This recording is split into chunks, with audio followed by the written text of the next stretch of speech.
other night nga, no, nagkaroon tayo nung tinatawag na system-wide blackout. But having said that, medyo mabilis-bilis naman tayo in terms of the restoration protocol sapagkat ini-expect natin by this time mga nasa 80 to 85% pa lang ang restoration natin, Igan. Pero ngayon medyo, as I've mentioned, a little over 91% na tayo.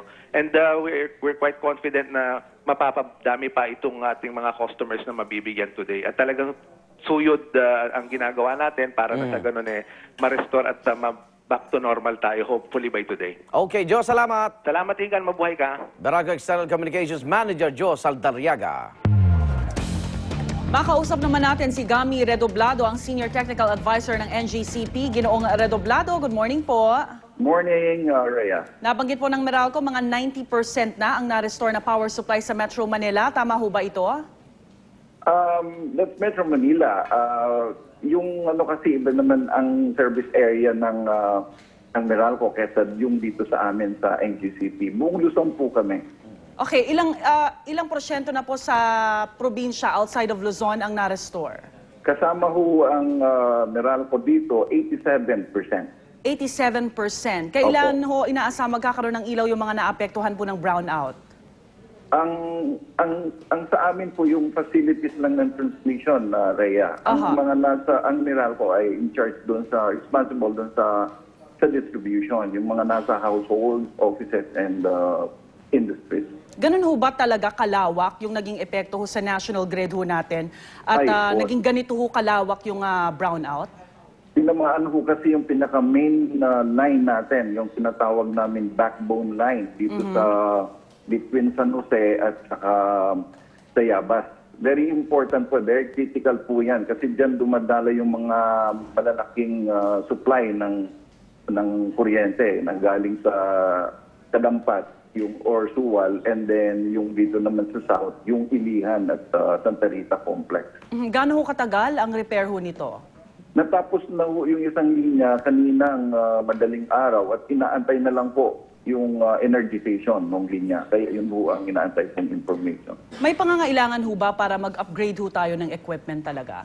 Actually, yun na ho ang ginagawa ng NGCP magmula pa nung bago mag-eleksyon. Part nung preparation sa May 10 election. Nagpalit na ho ng mga insulators, nagpalit na ng mga overhead ground wire para ma-strengthen yung linyang yan. Napaka-vital sa atin sa buong Luzon. Pero ang Pilipinas ho kasi sanay na talaga sa mga bagyo, hindi pa rin natin kaya talagang kumbaga paghandaan yung mga ganitong klaseng lakas ng hangin o lakas ng bagyo. Yes, Rhea. Ang ang linya naman natin, yung mga tore capable ng mga 270 kilometers per hour na lakas ng hangin. Ang tinatamaan, more vulnerable dyan ay yung mga maliliit na component like yung mga insulators at saka mga alambre. Na pag naputol, lumaylay din sa ibang alambre, nagkakaroon ng tripping doon sa linya, naapektahan yung mga planta ng kuryente. Alright, Ginoong Redoblado, maraming salamat po sa inyo at magandang umaga. Apo, maraming salamat din naman, Rhea. Gami Redoblado, ang Senior Technical Advisor ng NGCP. Samantala, hindi rin nakaligtas ang ilang lalawigan sa Central at Southern Luzon sa bagsik ni Basyang.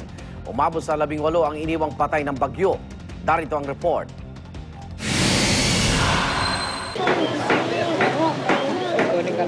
Sa kasagsagan ng bagyong Basyang, bumagsak ang malaking punong manggang ito sa bahay ng pamilya Alegre sa 13 Martires, Cavite. Sinawing palad ang 2 buwang buntis na si Mirna at ang kanyang 2 taong gulang na bunsong si Jane Michelle. Nakaligtas naman ang 4 pang anak ng mag-asawang Mirna at Ruben.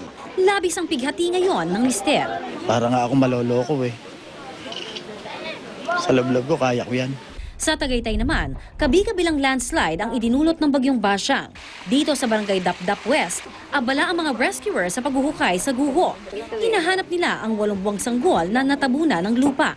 Lilikas na sana ang pamilya ni Rowena Ragos nang tamaan sila ng landslide. Halos 50 pamilya naman ang nawala ng tirahan matapos hampasin ng malalakas na alon ang Noveleta, Cavite. Maswerte naman ang mga residente dahil nakalikas sila nang mabalitaan na paparating ang bagyo. Pero sa kanilang pagbabalik, wala na ang kanilang bahay. Ang batang ito, pilit isinalba ang materyales ng nawasak nilang bahay. Ano bali yung ginagawa mo ngayon dyan? Ginanguha ko yero. Mga yero pinagtasasan. Bakit may nahulog? May mga gamit pa dyan sa ilalim? Opo.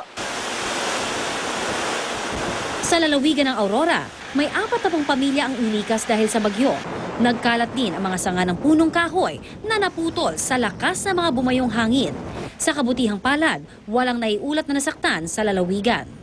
Sa kabila ng paunang abiso ng Coast Guard na bawal na ang maglayag oras na magkaroon ng public storm warning signal ang isang lugar, 25 pa ring mangingisda ang inabutan ng bagyong Basyang sa dagat. Patuloy silang pinaghahanap ngayon ng Coast Guard. Para sa unang balita, Connie Sison reporting. Lalawigan ng Laguna ay sinilalim na sa state of calamity. Kasunod yan ang paglubog sa baha ng malaking bahagi ng probinsya. Maraming puno rin ang nagtumbahan sa kasagsagan ng hagupit ng bagyong Basyang. Pati mga pananim hindi rin pinalampas. Ilang residente naman ang nawalan ng tirahan matapos wasakin ng malakas na hangin. At batay sa tala ng Laguna Police Provincial Office, 7 ang patay habang 2 sugatan sa pananalasa ng bagyong Basyang sa probinsya. Samantala sa ating ulat panahon, patuloy na gumagalaw papalayo ng bansa ang bagyong Basyang. Kaninang alas 4 ng umaga, namataan ito 400 kilometro kanluran, hilagang kanluran ng Dagupan. Taglay nito ang lakas ng hangin umaabot sa 85 kilometro kada oras. Kumikilos sa hilagang kanlurang direksyon sa bilis sa 19 na kilometro kada oras. Bukas, inaasahang mapapadpad ang bagyong Basyang, 720 kilometro sa hilagang kanluran ng Lawag, Ilocos Norte. Paalala mga kapuso, may klase na sa lahat ng antas sa Metro Manila. Ngayong araw, baging sa Central Luzon ay may pasok na rin ang mga estudyante. Maliban na lang po sa mga lalawigan ng Bataan at Zambales. Pero ayon sa DepEd, nasa kamay pa rin ng mga school principal na mga lugar na sinalanta ng bagyong Basyang kung patuloy pa rin nilang sususpendehin ang klase.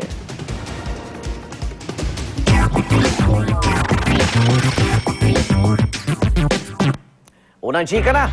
Narito na po si Luan D. Luan. Salamat, Igan. Penelope Cruz at Javier Bardem nagpakasal na. Sa bahay ng isang kaibigan ng dalawa sa Bahamas ginanap ang kanilang simpleng kasalan. Tanging mga malalapit na kaanak lang ang dumalo sa okasyon. Aside from both being from Spain, may common denominator din sila ng pagiging Oscar winners. 2008 Best Supporting Actress si Penelope habang 2007 Best Supporting Actor naman si Javier. Sa aking pagbalik, sisilipin natin ang mga paghahanda para sa Governor's Ball ng Emmy Awards. Madugong bull run sa Spain, siyam ang sugatan. Pag-uho ng isang gusali sa Egypt, 7 ang patay.